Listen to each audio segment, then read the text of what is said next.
എനിക്ക് വലിയൊരാഗ്രഹം മമ്മൂക്കയുടെ കൂടെ ഒരു സിനിമ കോബ്രയിൽ ഞാൻ ചെയ്തിട്ടുണ്ട്. അതെ അതെ അതെ. ഇനിയും മമ്മൂക്കയുടെ കൂടെ എല്ലാം ഞാൻ മരിക്കുന്നതിന് മമ്മൂക്കയുടെ കൂടെ അഭിനയിക്കണം. അപ്പോൾ ഇന്നസെൻ്റ് ഏട്ടൻ്റെ ആക്ഷനിൽ ഞാനിങ്ങനെ നിൽക്കുന്ന ഫോട്ടോ. അപ്പോൾ ജഗതി ചേട്ടൻ ഇന്നസെൻ്റ് വരുന്നുണ്ടോ? പണ്ട് നമ്മൾ കയ്യടി ചോദിച്ച് മേടിക്കേണ്ട ആവശ്യമില്ല, കയ്യടി അവരിങ്ങോട്ട് തരുമായിരുന്നു. ഇന്ന് നമ്മൾ come on give big hand white പുസ്തകങ്ങൾ കണ്ടു കഴിഞ്ഞാൽ അപ്പോഴേ പടം വരയ്ക്കുക എന്നുള്ളതാണ്. അങ്ങനെ ആ ഒരു സ്കില്ല് കണ്ടിട്ട് അവസാനം എന്നെ സ്കൂളിൽ നിന്ന് പുറത്താക്കാൻ തീരുമാനിച്ചില്ലായിരുന്നു. വില്ലൻ ക്യാരക്ടർ ഷെയ്ഡുള്ള സാധനം ചെയ്താൽ മതിയെന്ന് വിചാരിച്ചൊക്കെ കുറച്ച് നാൾ ഞാൻ ലീവ് എടുത്ത് വീട്ടിലിരുന്നായിരുന്നു. അപ്പം ഇരുത്തമെന്ന ആർട്ടിസ്റ്റായി മാറി. ധന്യ ജൂനിയർ വേഷം ചെയ്ത് കഴിഞ്ഞാൽ നീ എന്നും ജൂനിയറായിട്ട് കിടക്കുന്നേ ഉള്ളൂ. അതുകൊണ്ടൊരു കാര്യം ചെയ്യണം. അപ്പം നായകനായി കഴിഞ്ഞു, എനിക്ക് ആ ഒരു അസുഖം തീർന്നു. പിന്നെ പാട്ടുകാരനായി കഴിഞ്ഞു, ആ അസുഖം തീർന്നു.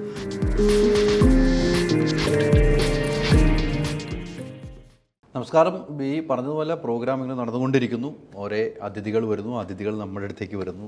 കാരണം മൂവി വേൾഡ് മീഡിയ ആണല്ലോ ഈ പ്രോഗ്രാം എടുത്തത്. അപ്പം അതിഥികൾ വരുന്നു. ഇപ്പോൾ എൻ്റെ മുമ്പിലിരിക്കുന്ന നമ്മൾ ഒത്തിരി സ്റ്റേജ് ഷോയിലും ഒത്തിരി മിമിക്രിയിലും ഒക്കെ സിനിമയിലൊക്കെ കണ്ട രാജ സായ്. നമസ്കാരം. നമസ്കാരം. അസ്സലാമു അലൈക്കും. വാലൈക്കും അസ്സലാം. എന്തുണ്ട് വിശേഷം? സുഖമായിട്ട് പോകുന്നു. ഞാൻ രാവിലെ കണ്ടിരുന്നു, ഫുൾ പ്രോഗ്രാമിൽ പങ്കെടുക്കുവാണ്. അതെ, നമ്മുടെ കുടുംബത്തിലെ ഒരു പരിപാടിയാണല്ലോ അല്ലേ? അതെ അതെ. ഞാൻ റൈറ്റിൽ സംഘടനയിലില്ല, ബട്ട് അതിൽ ഒരുപാട് കലാകാരന്മാർ നമുക്ക് വേണ്ടി ഒരുപാട് എഴുതിയിട്ടുണ്ട്. അതൊക്കെ കൊണ്ടാണ് ഇന്ന് നമ്മൾ ആൾക്കാർ ഓർക്കുന്നത് തന്നെ.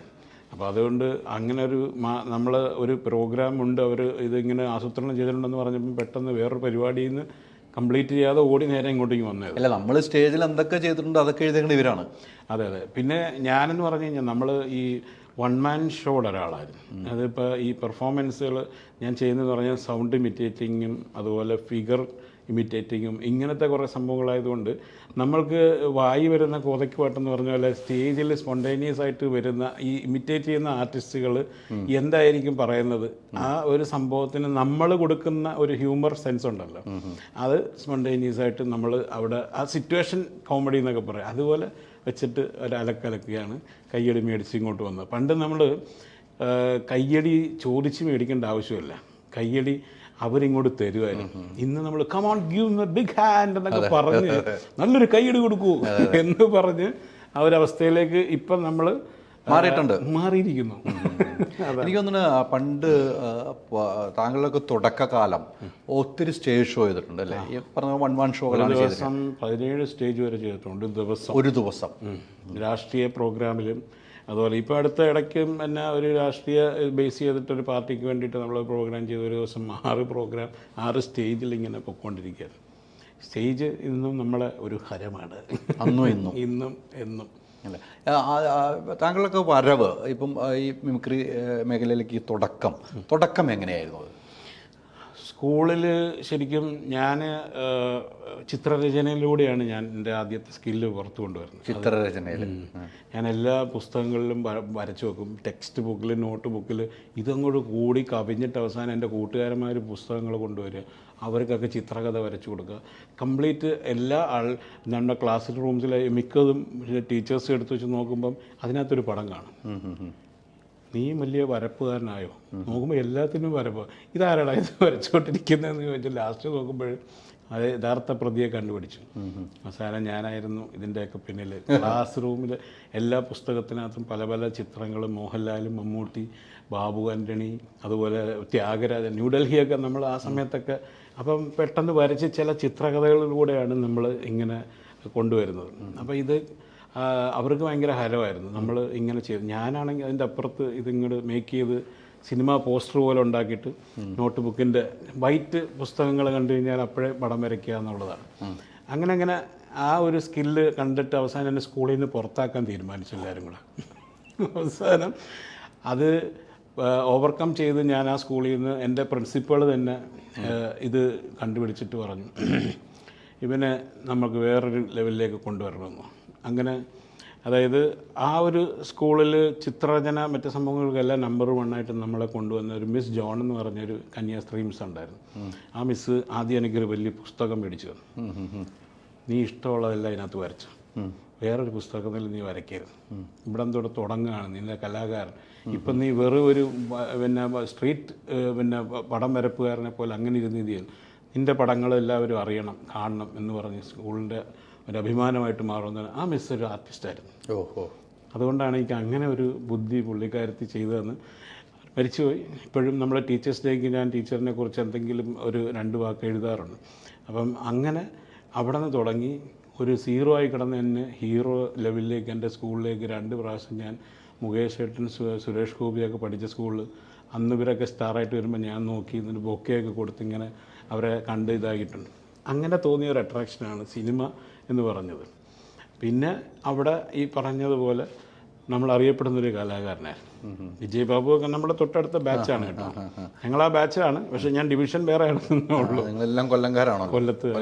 അത് കഴിഞ്ഞിട്ട് ഈ അഭിനയ കലയിലേക്ക് വരുന്നത് എങ്ങനെയാണ്? ചിത്രരചനയുടെ കഥ അഭിനയ കലയിലേക്ക് അഭിനയ കലയിലെന്ന് പറഞ്ഞു കഴിഞ്ഞാൽ ഞാൻ അന്നൊക്കെ ഈ ഫിഗർ കോൺസെപ്റ്റ് മിമിക്രിയിൽ ഇംപ്ലിമെൻ്റ് ചെയ്യുന്ന ഒരു കാലഘട്ടം വന്നു. അങ്ങനെയാണ് ജഗപുക എന്ന് പറഞ്ഞൊരു കോൺസെപ്റ്റ് ഞാൻ കൈരളി ചാനൽ പ്രൊഡ്യൂസർ ആവാൻ പോയതാണ്.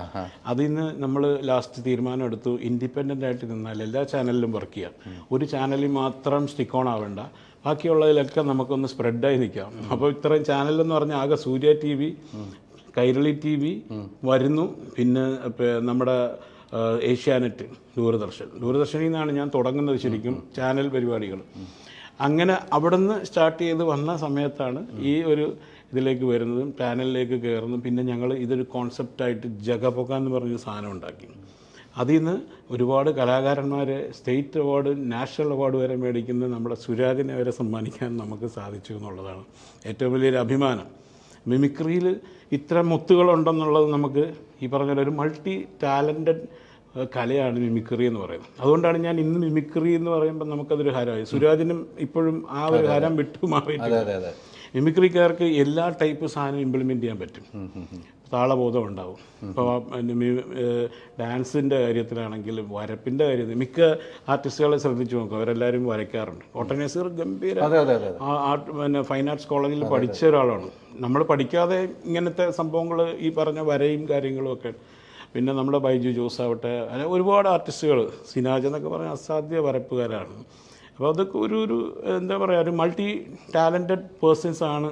അവർക്ക് എന്ത് കൊടുത്താലും അവർ പറ്റില്ല എന്ന് പറയത്തില്ല. ഈ ഫിഗർ ചെയ്യാനാണല്ലോ തുടങ്ങുന്നത്. അതെ. അപ്പോൾ ജഗപുകയിലൂടെയാണ് വരുന്നത് കൈരളി. അല്ല, ജഗപുകയ്ക്ക് മുമ്പേ സിനിമയിൽ ചെയ്തിട്ടുണ്ട്.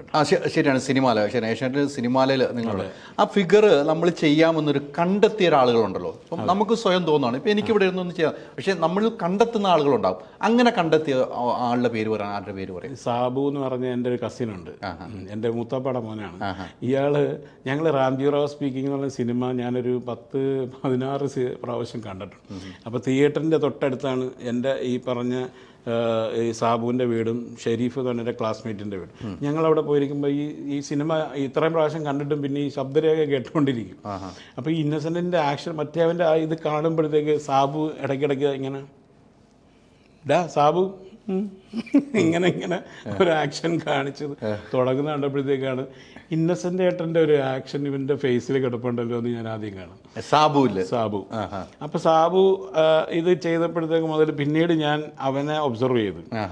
അപ്പം നമുക്ക് ആദ്യം സാബുവിലാണ് കണ്ടെത്തിയത്. അതെ, ഇന്നസെന്റ് ഏട്ടൻ നമ്മുടെ മനസ്സിലുണ്ട്, പക്ഷെ ഇമിറ്റേറ്റ് ചെയ്യുന്ന ഇതിന്റെ തുടക്കം കിട്ടണം നമുക്ക്. മെയിനായിട്ടൊരു സംഭവം നമ്മൾ ചെയ്യുമ്പം ഇപ്പം മൻസൂർ അലി ഖാൻ ഞാൻ ചെയ്തപ്പോഴത്തേക്ക് ഞാൻ ക്യാപ്റ്റൻ പ്രഭാകർ എന്ന സിനിമ കണ്ടിട്ട് വന്ന് ഇങ്ങനെ ഞങ്ങളെല്ലാവരും കൂടെ ജംഗ്ഷനിൽ നിൽക്കുന്ന സമയത്ത് പെട്ടെന്ന് ഒരു വന്നിട്ട് എടാ മൻസൂർ അലി ഖാനെന്നും പറഞ്ഞ് എടാ വീരപ്പ എന്നും പറഞ്ഞ് ഒരു അടി എൻ്റെ മുഖത്ത് വന്നു. ഞാൻ പറഞ്ഞു ആരടാ വീരപ്പൻ എന്ന് പറഞ്ഞിട്ട് അവിടെ നീ മറ്റേ ക്യാപ്റ്റൻ പ്രഭാകർ സിനിമ കണ്ടില്ലടാ, തിയേറ്ററിൽ നീ പോയി ഒന്ന് കാണും, നിൻ്റെ ഫേസ് തന്നെ അതുപോലെ തന്നെ ഉണ്ട്. അപ്പോഴാണ് ഞാൻ ഈ സിനിമ കണ്ടിട്ട് പിന്നെ നേരെ വരുന്നത് കണ്ണാടിയുടെ മുമ്പിലേക്കാണ്. നേരെ വന്നിട്ട് ആ മുടിയൊക്കെ ഒന്ന് ഇടക്കിട്ട് ഇയാളെ ആ തലയാട്ടും ഇങ്ങനെ, എന്നിട്ട് പിന്നെ ഏമാ പാക്കറേ ഈ മുടിയിട്ട് അലക്കിക്കൊണ്ടൊരു സാധനം ഇങ്ങനെ കൊണ്ട് ചെയ്ത് തുടങ്ങിയപ്പോഴത്തേക്കും പിന്നെ ഇയാളെ നമുക്ക് ആ പ്രേതത്തെ ഇങ്ങോട്ട് വലിക്കുക. അതായത് ശരിക്കും നമ്മൾ കൂടുവിട്ട് കൂടുമാറുക എന്ന് പറഞ്ഞൊരു ഒബ്സർവേഷനാണ് മിമിക്രി എന്ന് പറഞ്ഞ് നമ്മൾ ഒബ്സർവ് ചെയ്യുകയാണ്. നമുക്കെല്ലാവരും ജനിക്കുമ്പോൾ തന്നെ സ്റ്റാർട്ട് ചെയ്യുന്നത് നമ്മൾ മിമിക് ചെയ്ത് തുടങ്ങും. ഉമ്മാനെ മിമിക് ചെയ്ത് തുടങ്ങും, നമ്മളെ വാപ്പ, സഹോദരങ്ങൾ, കൂടെ ഇതെല്ലാവരും ശരീരത്തിൽ ഇതുണ്ട്. Basically we R starting from mimicry. ഇവിടുന്ന് ഇങ്ങനെ വന്നിട്ട് പിന്നീട് നമ്മൾ ഇതിനെ സ്പെഷ്യലൈസ് ചെയ്ത് കഴിഞ്ഞാൽ എന്തായിരിക്കും, അതാണ് നമ്മൾ ഓരോരോ ഡൈവേർട്ട് ചെയ്ത് നമ്മൾ ഓരോ ജോബിലേക്ക് പോകുന്നത്. അപ്പം നമുക്കിത് ട്യൂൺ ചെയ്തെടുത്തു കഴിഞ്ഞാൽ ഇപ്പം ഹൈദരാലിക്ക് നാളെ ഒരു ഉഗ്ര മിമിക്രി ആർട്ടിസ്റ്റ് ആവാം.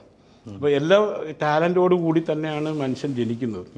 അപ്പോൾ ഓരോ സാധനങ്ങൾ നമ്മൾ ഇംപ്ലിമെൻ്റ് ചെയ്യുന്ന ആപ്പ് ഇൻസ്റ്റാൾ ചെയ്യത്തില്ലേ, മിമിക്രിയുടെ ഒരു ആപ്പ് ഇപ്പം ഹൈദരാലിക്ക് ഒന്ന് നമ്മൾ തരികയാണെന്ന് വെച്ചോ, ആ ആപ്പ് അങ്ങോട്ട് ഇൻസ്റ്റാൾ ചെയ്ത് കഴിഞ്ഞ് കഴിഞ്ഞാൽ ചിലപ്പം ഹൈദരാലി നാളെ തൊട്ട് മിമിക്രി ചെയ്യും. ഇപ്പോൾ ഇവിടെ 2 ചേച്ചിമാർ വന്ന് മിമിക്രി ചെയ്തിട്ട് പോയി, ഞെട്ടിച്ച് കളഞ്ഞില്ലേ, കണ്ടില്ലേ? അത് അവർ പ്രാക്ടീസ് ചെയ്താൽ മതി ഇതൊക്കെ.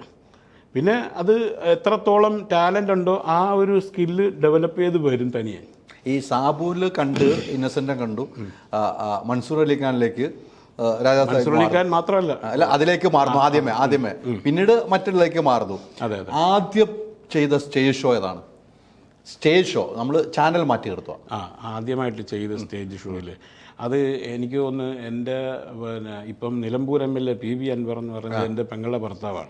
പുള്ളിയുടെ കല്യാണത്തിൽ നിന്നാണ് ഞാൻ മൈക്ക് എടുക്കുന്നത്. അന്ന് നൗഷാദ് ബാബു, സ്വന്തം പെങ്ങളെ, എൻ്റെ വല്യമ്മയുടെ മോളെ, ഞങ്ങളെ കുടുംബത്തിലെ ആദ്യത്തെ കല്യാണം. അപ്പം ഷീജ എന്ന് പറഞ്ഞിട്ട് അപ്പം പുള്ളിക്കാരൻ്റെ അന്ന് ഒന്നും ഇതായിട്ടില്ലല്ലോ രാഷ്ട്രീയത്തിലൊന്നും, പുള്ളിക്കാരൻ്റെ കല്യാണത്തിന് അന്ന് സ്റ്റേജ് വീട്ടിൽ തന്നെയാണ് പന്തൽ കാര്യങ്ങളൊക്കെ. അതെ. അപ്പം മൈക്ക് എടുത്തിട്ട് എനിക്ക് ഒരു എന്തെങ്കിലും ഒന്ന് സംഭവം കാണിക്കാൻ പറഞ്ഞപ്പോഴത്തേക്കാണ് ഞാൻ ഓരോരോ മിമിക്രി പോലെ എന്തെങ്കിലുമൊക്കെ സംഭവം കാണിച്ച് പാട്ട് പാടാൻ ഭയങ്കര ഇഷ്ടമാണ്. പാട്ട് അപ്പം ഇളയരാജയുടെ പാട്ട്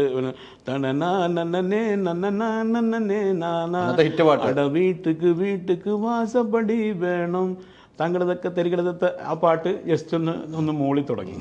അവിടെ നിന്ന് പിന്നെ ആകുമ്പോഴത്തേക്ക് എൻ്റെ അടുത്ത് എൻ്റെ ഒരു സുഹൃത്ത് രാജൻ എന്ന് പറഞ്ഞിട്ട് ഇരവിപുരം പാട്ടുകാരൻ, പുള്ളിക്കാരനൊക്കെ നമ്മുടെ അടുത്ത് ഇഷ്ടപ്പെട്ട് കൊള്ളാൻ ഇമിറ്റേറ്റ് ചെയ്യുന്നുണ്ടല്ലോ എന്നൊക്കെ പറഞ്ഞു. പിന്നെ ഇടവ ബഷീർ എന്ന് പറഞ്ഞ ആൾ എൻ്റെ സ്വന്തം പെങ്കളം കല്യാണത്തിന് ഇവരുടെയൊക്കെ ഗാനമേള, പന്തളം ബാലൻ, ഇടവ ബഷീർ, ആലീസ്, ഇവരുടെ 3 പേരുടെയും ഗാനമേള, 3 വെറൈറ്റീസ് സോപാന ഓഡിറ്റോറിയത്തിൽ. അങ്ങനെ അവരുടെ കൂടെ ജസ്റ്റ് കയറി ഞാൻ ഇതുപോലെ പാട്ടൊക്കെ പാടിയപ്പോഴത്തേക്കാണ് പിന്നെ എന്നെ ആദ്യമായിട്ട് ഈ 95-ൽ ആദ്യത്തെ വിമാനം എമിറേറ്റ്സിൽ കയറി ഞാൻ ഇവിടെ പോവാണ്. ദുബായിൽ അൽനാസർ ലഷർലാൻഡിൽ ജഗതി ചേട്ടൻ, മധുസാറ്, ബിന്ദുജ മേനോൻ, ആലീസ് കലാഭവൻ, ഇവരെല്ലാവരും അന്ന് പരിചയപ്പെട്ട ഇവരുടെ കൂട്ടത്തിൽ ഞാൻ ഒരു ആർട്ടിസ്റ്റായിട്ട് എൻ്റെ ഒരു ഫോട്ടോയും ജഗതി ചേട്ടൻ്റെ ഫോട്ടോയും മധുസാറിൻ്റെ വലിയൊരു ഫോട്ടോയും ആലീസ്, MS ശ്രീകുമാർ ഇവരുടെയൊക്കെ ഒരു ഫോട്ടോയുടെ ഇടയിൽ എൻ്റെ ഒരു ചെറിയ ഫോട്ടോ ഇറങ്ങിയ ഒരു സമയത്ത് തന്നെ എനിക്കത് കിട്ടി. അപ്പോൾ ഇന്നസെൻ്റ് ചേട്ടൻ്റെ ആക്ഷനിൽ ഞാനിങ്ങനെ നിൽക്കുന്ന ഫോട്ടോ. അപ്പോൾ ജഗതി ചേട്ടൻ ഇന്നസെൻ്റ് വരുന്നുണ്ടോ? അപ്പം പുള്ളി ഉണ്ണികൃഷ്ണൻ ആലീസിൻ്റെ പറഞ്ഞു, അയ്യോ അത് ചേട്ടാ ഇന്നസെൻ്റ് അല്ല, രാജാ സാഹിബ് എന്ന് എഴുതിയിട്ടുണ്ട്. അതിന് ഇത് രാജാ സാഹിബ് എന്ന് പുതിയൊരു ആർട്ടിസ്റ്റാണ്. പുള്ളി ആരൊക്കെ ആവുന്നു അങ്ങനെയൊക്കെ ആവുന്ന ഒരാളാണ്, അങ്ങനത്തെ ഒരു പുതിയൊരു ഐറ്റം ഇറങ്ങിയിട്ടുണ്ടെന്നു. അങ്ങനെയാണ് ഫസ്റ്റ് ട്രിപ്പ് 95-ൽ ഇവിടെ നിന്ന് വിമാനം കയറുന്നു. വെൽക്കം 96 ബൈ 95 ന്യൂ ഇയറിൻ്റെ ഒരു പരിപാടി, ഒരു വർക്കല ശിവശങ്കരനാണ് ആ പ്രോഗ്രാം ചെയ്തത്. പിന്നെ ആദ്യത്തെ പാസ്പോർട്ട് അവിടെ അടിച്ച് തുടങ്ങുന്നത് ഇപ്പം 14ാമത്തെ പാസ്പോർട്ടിലാണ് ഞാൻ യാത്ര ചെയ്തുകൊണ്ടിരിക്കുന്നത്. അത് ഇപ്പോഴും അടുത്തൊരു സൗദിയിലേക്ക് ഇപ്പോൾ 1 മാസത്തെ ഷൂട്ടിങ് കാര്യങ്ങളൊക്കെ ആയിട്ട് പരിപാടിയും ഒക്കെ ആയിട്ട് പ്ലാൻ ചെയ്തിങ്ങനെ പോകും. അൽഹംദുലില്ലാ നമ്മൾ സ്റ്റേജും അതുപോലെ ഇടയ്ക്ക് ഇപ്പോൾ ഒരു 50 സിനിമയോളം അഭിനയിക്കാനും ഇതിൻ്റെ ഇടയിൽ സംഭവിച്ചു. പിന്നെ വർഷത്തിൽ ഇപ്പം അമിതാഭ് ബച്ചനൊക്കെ ചെയ്യുന്നത് 50 സിനിമ ഒക്കെ എന്താണ് ഇത്രയും വർഷമായിട്ട് 30 വർഷത്തോളം. ഞാൻ 2001-ലാണ് ആദ്യമായിട്ട് നായകനായിട്ട് സിനിമ ചെയ്യുന്നത്. അപരന്മാർ നഗരത്തിൽ ഒരു 90 ഡേയ്സ് എബവ് ഓടി അന്ന് സക്സസ്ഫുള്ളായ ഒരു സമയം. അത്തരം ഒരു ഇതൊക്കെ കിട്ടാൻ ചാൻസ് കിട്ടിയിട്ടുള്ളൊരു ഭാഗ്യവാനാണ് ഞാൻ. ഭാഗ്യമല്ല ഇതിന് യോഗം എന്ന് പറയും. തീർച്ചയായിട്ടും ഭാഗ്യം എന്ന് പറയുന്നത് അങ്ങനെ ഒരു സംഭവം ഇല്ലെന്നാണ് എനിക്ക് തോന്നുന്നത്. യോഗം നമ്മുടെ ഒരു കഴിവ്, പരീക്ഷണവും നമ്മുടെ കഴിവ്. അതെ നമ്മൾ തേടി പോകുന്നു. അതെ നമ്മൾ ഇന്നും തേടി പോവുക. ഇന്നും നമ്മൾ ഞാൻ പിന്നെ ഒരുപാട് തേടിപ്പോകുന്ന ഒരാളല്ല. എനിക്ക് ദൈവാനുഗ്രഹം കൊണ്ടല്ല ഇങ്ങോട്ട് വന്നതാണ്. അതുകൊണ്ട് എനിക്ക് തേടിപ്പോകാനൊരു ചെറിയ മടിയുള്ളൂ. അതുകൊണ്ട് സിനിമാ ഫീൽഡിൽ മമ്മൂക്ക പറഞ്ഞതുപോലെ എപ്പോഴും അങ്ങോട്ട് വിളിച്ചുകൊണ്ടിരിക്കും. സിനിമയ്ക്ക് നിങ്ങളെ ആവശ്യമില്ല, നിങ്ങൾക്കാണ് സിനിമ ആവശ്യം. അതിപ്പോൾ ഞാൻ വീണ്ടും ആരംഭിച്ചിട്ടുണ്ട്. മറ്റേത് പിന്നെ പോകാത്ത രാജ്യമുണ്ടോ? ഇനി പോകാത്ത ഒരു 10-16 രാജ്യങ്ങളോടെ ഉണ്ടല്ലേ. അതിൽ പോകണമെന്ന് തോന്നുന്ന രാജ്യം ഏതാ? ആദ്യം ദുബായിലാണ്. നമ്മളെ ഏറ്റവും കൂടുതൽ സ്നേഹിക്കുന്ന ഞാനല്ല, പോകാത്ത രാജ്യങ്ങളുണ്ടല്ലോ പരിപാടിയായിട്ട്. പോകാൻ ആഗ്രഹമുള്ള. ഇപ്പം അടുത്ത കുറേ നാൾ ഇന്നസെൻ്റ് ആയിട്ട് ഞങ്ങളെല്ലാം ജപ്പാനിൽ പോകേണ്ടതായിരുന്നു. ജപ്പാനിൽ ഇതുവരെ ഒരു പരിപാടികളൊന്നും നടന്നിട്ടില്ല. 150 ഓഡിയൻസ് ഉള്ള ഒരു വേദിയിലേക്ക് ഞാൻ ഇന്നസെൻ്റ് ഏട്ടന് അഡ്വാൻസ് വരെ ഞാൻ വീട്ടിൽ കൊണ്ടുവന്ന് കൊടുത്തിട്ട് പോയിട്ട് ഒരു 1.5 മാസം കഴിഞ്ഞാൽ ഉടനെ പരിപാടിക്ക് പോകാനുള്ള കാര്യങ്ങളും വിസ പ്രൊസീജിയേഴ്സും ഒക്കെ ആയിട്ട് അങ്ങനെ നിൽക്കുമായിരുന്നു. പിന്നെ അദ്ദേഹത്തിൻ്റെ ആരോഗ്യം സ്ഥിതി മാറി ഇതായി വന്നപ്പോഴത്തേക്കും പിന്നെ അതിന് ഇതായിപ്പോയി. അതൊരു തീരാ നഷ്ടമാണ്. ഏറ്റവും കൂടുതൽ പൈസ ഉണ്ടാക്കിയ ഫിഗർ ഏതാണ്? അയ്യോ, അങ്ങനെ പറയാൻ പറ്റും. ഞാനൊരു മൾട്ടി ഫിഗർ ഇതാണ് ഒരു ഇത് എടുത്തേക്കുന്നത്. ഞാൻ പറഞ്ഞില്ലേ, ഇപ്പം വരയ്ക്കാനാണെങ്കിലും പാട്ട് പാടാനാണെങ്കിലും ഞാൻ പാട്ട് ഈ പറഞ്ഞ പോലെ പ്രാക്ടീസ് ചെയ്ത് ഒരു തമിഴ് പിന്നണി ഗായകനാണ് ഞാൻ. തമിഴ് സിനിമയിൽ പാടിയിട്ടുണ്ട്. അത് രണ്ട് പാട്ട് പാടിയിട്ടുണ്ട്. പിന്നണി ഗായകനാണ്. അലയടിക്കിത് നെഞ്ചിൽ കാതൽ എന്ന് പറഞ്ഞ് അത് കാതലൻ യാരടി എന്ന് പറഞ്ഞ ജില്ലാ സിനിമയുടെ കൂടെ റിലീസായ സിനിമയിൽ ഞാൻ അവിടെ ജില്ല, ഇവിടെ കാതലൻ യാരടി എന്ന് പറഞ്ഞ സിനിമ ഞാൻ തന്നെ ഞെട്ടിപ്പോയി. ചെന്നൈയിൽ നിന്ന് ആൾ ഫോട്ടോ ഒക്കെ എടുത്ത് എനിക്ക് അയച്ചു തന്നു. എൻ്റെ ഫോട്ടോ അതിനകത്തുണ്ടായിരുന്നു. അതിനകത്ത് ഞാൻ ഒരു കോമഡി വേഷം ചെയ്തിട്ടുണ്ട്. മെയിൻ വില്ലനായിട്ട് ചെയ്യാൻ വേണ്ടി വിളിച്ചതാണ്. പക്ഷേ അതിനകത്ത് ഞാൻ ചെയ്തിട്ട് ആ മോണിറ്ററിൽ ചെന്നിട്ട് ഞാൻ നോക്കിയിട്ട് പറഞ്ഞു, എൻ്റെ മുഖത്തൊരു ചിരി കിടപ്പുണ്ട് ഡയറക്ടർ, അത് കാരണം വേഷം ഒന്ന് മാറ്റി ഞാൻ ഇച്ചിരി കോമഡി ആക്കിക്കോട്ടെ എന്ന് ചോദിച്ചു. അപ്പം അയാൾ എന്നിട്ട് പറഞ്ഞു, അപ്പം വില്ലനാര് ചെയ്യും?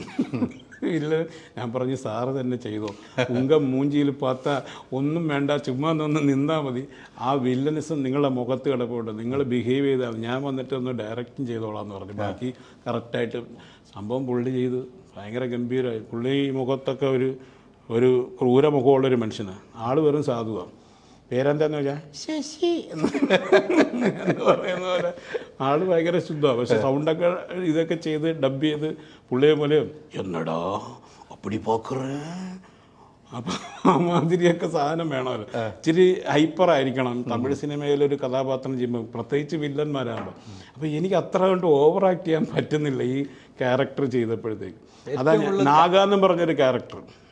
അതല്ല, ഈ ക്യാരക്ടറിന്റെ പേര് ഞാൻ പിന്നെ അത് വേറൊരു സാധനമായി ഇങ്ങനെ ചേഞ്ച് ചെയ്തപ്പോഴത്തേക്കും അത് നല്ല. 2 സിനിമയിൽ പിന്നണി ഗായകനായി, ഒരു സിനിമ പിന്നണി ഗായകനായി അല്ലേ? ഏത് പാട്ടാണ് പാടിയത്? അലയടിക്കിത് നെഞ്ചിൽ. യൂട്യൂബിലുണ്ട്. കുഴപ്പമില്ല എന്ന് തോന്നുന്നു. എല്ലാ മ്യൂസിക് ഡയറക്ടേഴ്സിനെ ഞാൻ കേൾപ്പിച്ചു. എനിക്ക് എവിടെയെങ്കിലും ഒരു സ്ഥാനം കിട്ടണം. ഒന്നും വിടുന്നില്ല. എല്ലാത്തിലും ഒരു എന്താ പറയുക, ഞാൻ പറഞ്ഞില്ലേ മിമിക്രി ആർട്ടിസ്റ്റ് എന്ന് പറയുമ്പോൾ ഒരു മൾട്ടി ടാലൻറ്റഡ് ആയിട്ട്. ഇപ്പം പലപ്പോഴും ഇന്ന് മലയാള സിനിമയിൽ മിമിക്രിക്കാരുടെ അതിപ്രസരം കൂടുന്നു എന്നൊക്കെ പലരും പറയുന്നെങ്കിലും സിനിമ ഇൻഡസ്ട്രീസിൽ ടാലൻ്റ് ഉണ്ടെങ്കിൽ പിടിച്ചു നിൽക്കാൻ പറ്റും. നമ്മൾ സിനിമയിൽ വരുന്നത് ശരിക്കും വരുന്നതൊരു കടമ്പയാണ്. അതിൽ നിലനിൽക്കുക എന്ന് പറഞ്ഞാൽ അതിലും വലിയൊരു കടമ്പയാണെന്ന് ഒരു ആർട്ടിസ്റ്റ് പറഞ്ഞിട്ടുണ്ട്. അപ്പോൾ അത് ഇത്രയും വർഷമായിട്ടൊക്കെ നമ്മൾ നിന്ന് പോവുക എന്ന് പറയുന്നത് ദൈവാനുഗ്രഹം തന്നെയാണ്. തീർച്ചയായിട്ടും അത് ഇപ്പോഴും പോയിക്കൊണ്ട് പിന്നെ ഒരു ബ്രേക്ക് കിട്ടുക എന്നുള്ളത് മാത്രമേ ഉള്ളൂ. ഇനിയിപ്പം ഈ മാസവും അടുത്ത മാസമൊക്കെ ആയിട്ട് 2 പടങ്ങളൊക്കെ ഇടയ്ക്കിനി വരാണ്ട്, ഒരു 50-51 സിനിമ 52 സിനിമയൊക്കെ ആവുന്നു അപ്പോഴും. 2 സിനിമ ഇറങ്ങാറുണ്ട്. പിന്നെ ഇപ്പോൾ നെഗറ്റീവ് റോളും കോമഡി റോളും എല്ലാം നമ്മൾ കൈകാര്യം ചെയ്തു. ഞാൻ ഇടയ്ക്ക് വില്ലൻ ക്യാരക്ടർ ഷെയ്ഡുള്ള സാധനം ചെയ്താൽ മതിയെന്ന് വിചാരിച്ചൊക്കെ കുറച്ച് നാൾ ഞാൻ ലീവ് എടുത്ത് വീട്ടിലിരുന്നായിരുന്നു. അപ്പം ഇരുത്തം വന്ന ആർട്ടിസ്റ്റായി മാറി. നമ്മൾ സെലക്റ്റീവ് ഒന്നും ആവണ്ട. പറഞ്ഞ പോലെ എന്തും ചെയ്യാനുള്ള ഒരു ഇനിഷ്യേറ്റീവ് നമ്മൾ എടുത്താൽ മതി. കാര്യം ആക്ടിങ്ങിനകത്ത് ചെറുതെന്നോ വലുതെന്നോ ഒന്നും നോക്കേണ്ട കാര്യമില്ല. നമ്മൾ ചെറുതാണെങ്കിലും വലുതാണെങ്കിലും ചെയ്ത് പഠിക്കാനുള്ളതാണ്. ആ പഠിത്തം നമ്മൾ ശരിക്കും നമുക്ക് ഉപകാരപ്പെടുത്തുള്ളൂ. ഒരിക്കലും അത് ചെറുതായി പോയി. പണ്ടൊക്കെ ഞാൻ ജഗതി ചേട്ടൻ്റെ അടുത്ത് ചോദിച്ചു, ചേട്ടാ സിനിമയിലേക്ക് ഞാൻ 95 പുള്ളിയോടൊപ്പം വിമാനത്തിൽ ഇരുന്നപ്പോൾ ഞാൻ ചോദിച്ചു, ചേട്ടാ സിനിമയിൽ കയറാൻ എന്താ വകുപ്പ്? എന്തെങ്കിലും ചെറിയ വേഷങ്ങൾ ചെയ്താൽ മതി, എന്തെങ്കിലും കിട്ടിയാൽ മതി എന്ന് പറഞ്ഞു. ജൂനിയറാണ്. ഹനിയ ജൂനിയർ വേഷം ചെയ്ത് കഴിഞ്ഞാൽ നീ എന്നും ജൂനിയറായിട്ട് കിടക്കത്തേ ഉള്ളൂ. അതുകൊണ്ടൊരു കാര്യം ചെയ്യണം, നീ നല്ല വേഷങ്ങൾ കിട്ടുന്നെങ്കിൽ മാത്രമേ ചെയ്ത് തുടങ്ങാവൂ. തുടക്കം എങ്ങനെയാണോ അതായിരിക്കും നല്ലത്. അല്ലെങ്കിൽ നീ എന്നും അങ്ങനെ അടിച്ച് അവന്മാരെ ഇട്ട് കളയുന്നു. പക്ഷേ എന്തോ ഞാൻ വെയിറ്റ് ചെയ്ത് 2001 ആകേണ്ടി വന്നു. ആ സമയമായപ്പോഴത്തേക്കും നായകനായിട്ട് സിനിമയിലേക്ക് വരാൻ പറ്റി. അത്യാവശ്യം സക്സസ് ആയി. ആ ഒരു ടൈമിൽ അത് അങ്ങനെയൊക്കെ പോയത് എൻ്റെ ഒരു വലിയ ഇതാണ്. പിന്നെ സിനിമയിൽ ഞാൻ പറഞ്ഞില്ലേ, ഈ പറഞ്ഞ പോലെ അപ്ഡേഷൻ ചെയ്തുകൊണ്ട് നമ്മൾ അവരെയൊക്കെ വിളിച്ച് എന്നും ഇതായിട്ട് ഇരിക്കണം. പിന്നെ 4 സിനിമ വേണ്ടാന്ന് വെച്ചു. കാര്യം എന്താണെന്നറിയാം, ഈ സിനിമ കഴിഞ്ഞപ്പോൾ 4 സിനിമ വന്നത് ഞാൻ പിന്നെയും ജയൻ പോലെ തന്നെ ചെയ്യണമെന്നുള്ളത്. ഒരു സക്സസ് വന്നു കഴിഞ്ഞാൽ ഒരു പോലീസ് ഓഫീസറാണെങ്കിലും ഒരു കള്ളനാണെങ്കിലും പിന്നെ എല്ലാം കള്ളനോ അല്ലെങ്കിൽ പിന്നെ പോലീസോ അങ്ങനത്തെ സംഭവങ്ങൾ സ്ഥിരമായിട്ടുണ്ടായിരുന്നു. പക്ഷേ ഇപ്പം അതൊക്കെ ആ ട്രെൻഡൊക്കെ മാറി. ഇപ്പം റിയലിസ്റ്റിക് ഒരു ആക്ടിങ് സ്റ്റൈല്, അതായത് ബിഹേവിങ് ആക്ടിങ് എന്നുള്ള സംഭവത്തിലേക്കൊക്കെ വന്നപ്പം ശരിക്കും ഒരാളിനെ എങ്ങനെ യൂസ് ചെയ്യണം, അത് റോ ആയിട്ട് യൂസ് ചെയ്യാനായിട്ട് ഡയറക്ടേഴ്സ് മനസ്സിലാക്കി തുടങ്ങി. അപ്പോൾ അത് അങ്ങനെയാണ് വേണ്ടത്. ഇപ്പോൾ ഞാൻ ഗോൾഡ് കോയിൻസിലൊരു നെഗറ്റീവ് വില്ലൻ ക്യാരക്ടർ സണ്ണി വെയിൻ്റെ ഇതായിട്ട് ചെയ്തത്, പിള്ളേരെ പിടുത്തക്കാരൻ. അപ്പോൾ എൻ്റെ അടുത്ത് പറഞ്ഞ് താടിയൊക്കെ വളർത്തി അവിടെ ഇവിടെയൊക്കെ ചെറിയ നരയൊക്കെ ഉണ്ടെങ്കിൽ അതൊക്കെ അങ്ങനെ തന്നെ വരട്ടെ, വേറെ ഒരു പരിപാടിക്കും പോകരുത്. അന്ന് 3 ലക്ഷം രൂപയുടെ ഉഷാ ദീദിയുടെ ഒരു പ്രോഗ്രാം സോണി ചാനലിൽ വന്നതാണ്.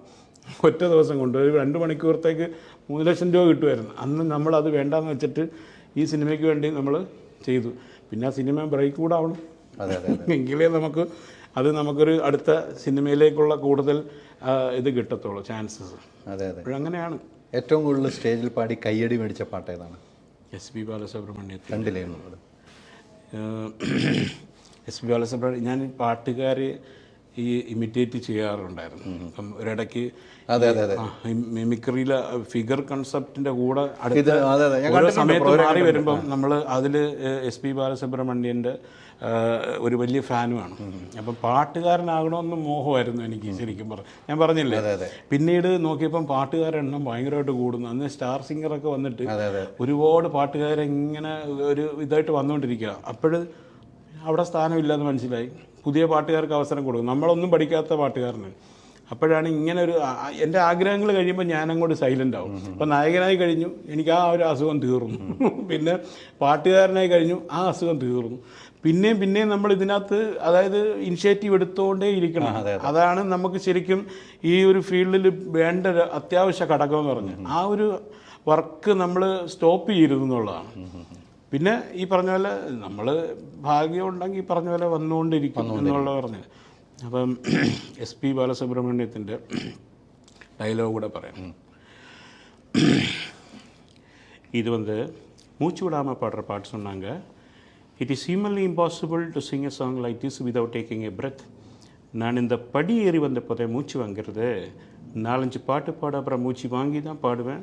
ஆனாலும் கை தட்டி ஆசீர்வாதம் பண்ணுங்க.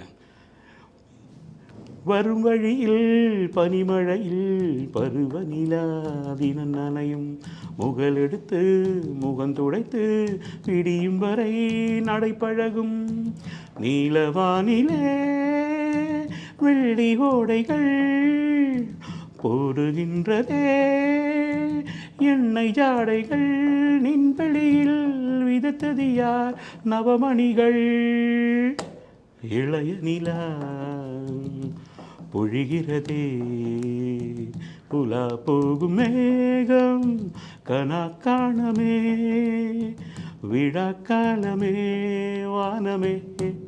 Thank you. എക്കോയാണ്, കൃത്യമാണ്. അതെ, ഇപ്പം ഹൈദരലി താങ്കളുടെ ചാനലെല്ലാം ഞാൻ കാണാറുണ്ട്. Thank you. ഗംഭീരം. ഇനിയും ഒത്തിരി സിനിമകൾ അഭിനയിക്കണം, ഒത്തിരി സ്റ്റേജുകൾ ചെയ്യണം. ആഗ്രഹിക്കുന്നതെല്ലാം നമ്മൾ തേടിപ്പോയില്ലെങ്കിലും ഇങ്ങോട്ട് വരുന്നുണ്ടെങ്കിലും നമ്മൾ തേടാൻ തയ്യാറാകണം. തീർച്ചയായിട്ടും. അത് മമ്മൂക്കാടെ വാക്കാണ്. സിനിമയ്ക്ക് നമ്മളെ വേണ്ട, നമുക്കാണ് സിനിമ വേണ്ടത്. വലിയൊരു ആഗ്രഹം മമ്മൂക്കാടെ കൂടെ ഒരു സിനിമ കോബ്രയിലും ചെയ്തിട്ടുണ്ട്. അതെ. ഇനി മമ്മൂക്കാടെ കൂടെ എല്ലാം ഞാൻ മരിക്കുന്നതിന് മമ്മൂക്കാടെ കൂടെ അഭിനയിക്കണം. മമ്മൂക്ക ഇത് കാണട്ടെ. മമ്മൂക്കാടെ കമ്പനി ഉണ്ടല്ലോ, മമ്മൂട്ടി കമ്പനി ഉണ്ടെന്ന് കണ്ടു. ഞാൻ എപ്പോഴും മമ്മൂക്ക വെച്ചിട്ടൊരു സ്റ്റോറി റെഡിയാക്കി വെച്ചിട്ടുണ്ട്.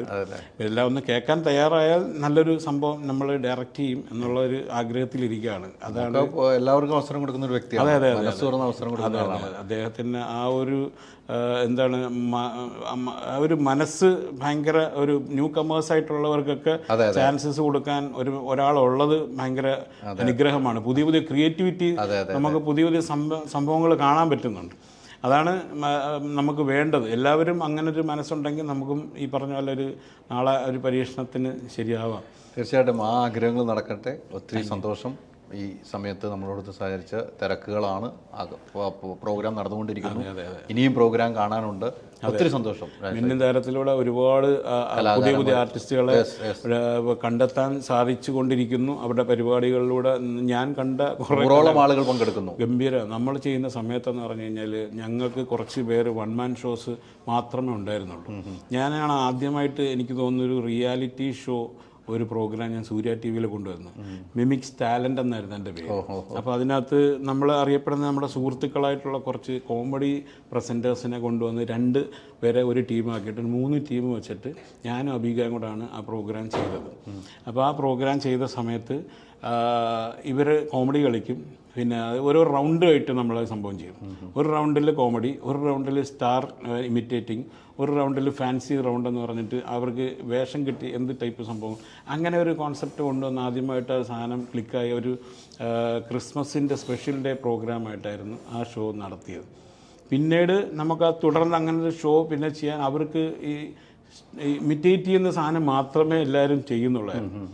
പക്ഷേ ഇന്ന് ഈ പറഞ്ഞ പോലെ എല്ലാവർക്കും സ്പേസ് ഉണ്ട്. ഇപ്പോൾ ആരും സ്പേസ് കൊടുത്തില്ലെങ്കിൽ സ്വന്തം മൊബൈൽ തന്നെ സ്വന്തം മീഡിയ ആണ്, വിരൽത്തുമ്പിലെ ലോകമാണ്. അപ്പോൾ എന്തായാലും ആ ഈ ലോകത്തൂടെ വൈറലാകാൻ സാധിക്കുക എന്ന് പറഞ്ഞാൽ നമ്മളൊന്നും ചിന്തിക്കാത്തൊരു സമയമാണ്. അതുകൊണ്ട് ഇന്ന് അവരവർക്ക് തന്നെ ഒരു അവസരം ഉണ്ടാക്കാൻ അവരവർ തന്നെ ശ്രമിച്ചാൽ അവർ തന്നെ താരമാകും. അതാണ് മിന്നും താരം. അപ്പം ആ താരം എല്ലാവരെയും മുമ്പിലേക്ക് എത്തിക്കാൻ ചാനലിനും നിങ്ങളുടെ പോലുള്ള ചാനലിലും എല്ലാവർക്കും സാധിക്കട്ടെ, ഗംഭീരമാവട്ടെ എന്ന് ഞാൻ ആശംസിക്കുന്നു. ഹൈദരലി എൻ്റെ ഒരു ഫേവറേറ്റ് മാനും കൂടെയാണ്. Thank you. Love you, all the very best.